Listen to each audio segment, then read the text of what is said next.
Hey everyone, I'm here with Jason O'Mara, the voice of Batman. Thank you very much for talking with us. Thank you for having me. Now, in Bad Blood, this is essentially the third part of kind of an ongoing arc that started with Batman, Son of Batman, Yeah. Batman versus Robin. Yes. So, we understand that Batman's not really in this that much, that the family has kind of taken over in his absence. Yeah, What pretty can you much. tell us about that? I mean, Batman is present, and Batman has to stay present for the good of Gotham. But it's not Bruce Wayne in the cape and cowl because Bruce Wayne is MIA. Right. There's this huge sequence at the beginning where he saves Batwoman, who gets a little out of her depth. I mean, she can kick ass like the best of them.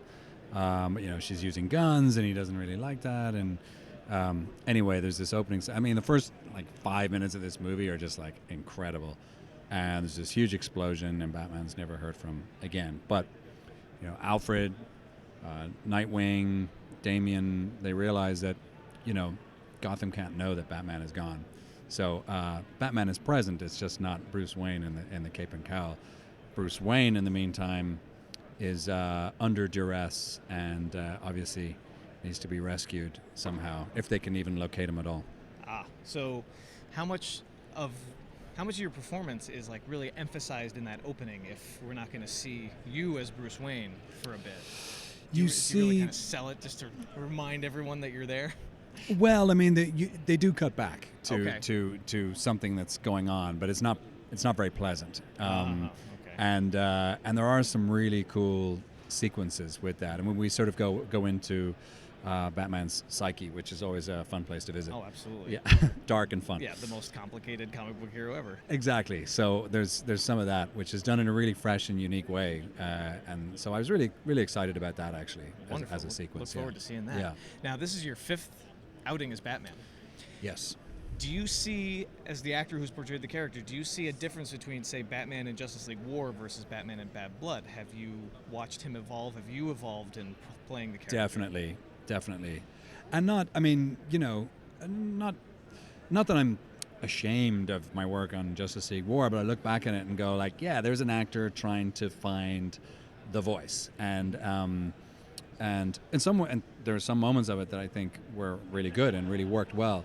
But I think it's definitely developing in a good way. I think it's getting more nuanced, more centered, less forced, and I'm able to access both the Batman and the Bruce Wayne voice truthfully easier, and that just comes with practice. And honestly, I think that happens with every actor who's played the role. They seem to get better and better the more they do it.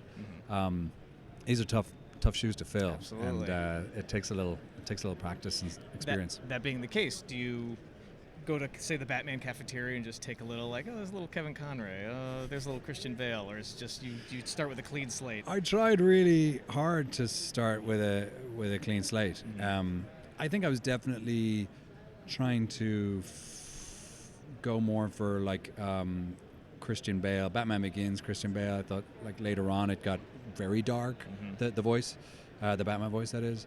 But definitely influenced by that, and sort of later Kevin Conroy stuff. Yeah, but I really tried to make it unique. I don't know if that's the result, but that was certainly my process, is to try to find my inner Batman, my inner Bruce Wayne, and bring what's unique to me.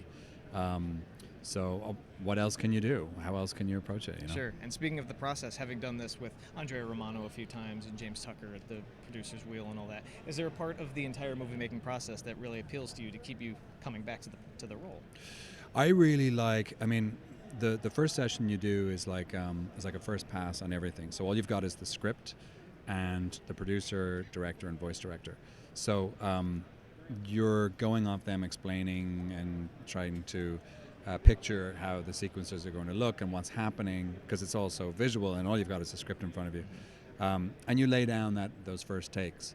But then when you come back, and sometimes it's 6 or 12 months later, you have to you get to see what they've cut so far. So they've actually kind of been animating all that time, and they've also got the other voice actors laid down from their first pass, and you start to really see the movie come together. And that's the most exciting time. It's when you can make changes to your delivery, changes to lines, make little tweaks, and that's really where the magic is. And sometimes you'll come back for a third session where the movie is practically finished and you're just doing some grunts and re-recording little words here and there. And so just to see that is, I mean, I'm in a very privileged position as a voice actor. In fact, all voice actors are, because you come in for a few hours, lay it down, and then it goes off for 6 months and people work around the clock to animate it and to actually make it. So we get to see the fun aspects of it. So yeah, I really appreciate that. And yeah, it really does keep me very interested. Wonderful, wonderful. Can I get your best Batman grunt? Like you just took a punch, something really hard. Wonderful. Just gave you a punch there. Oh my God. Thank you very much, Jason. Thank you. Appreciate it. Can't wait to see the movie. Thanks, it's a good one. Yeah, Batman Bad Blood, early 2016. If Batman doesn't return soon, I know.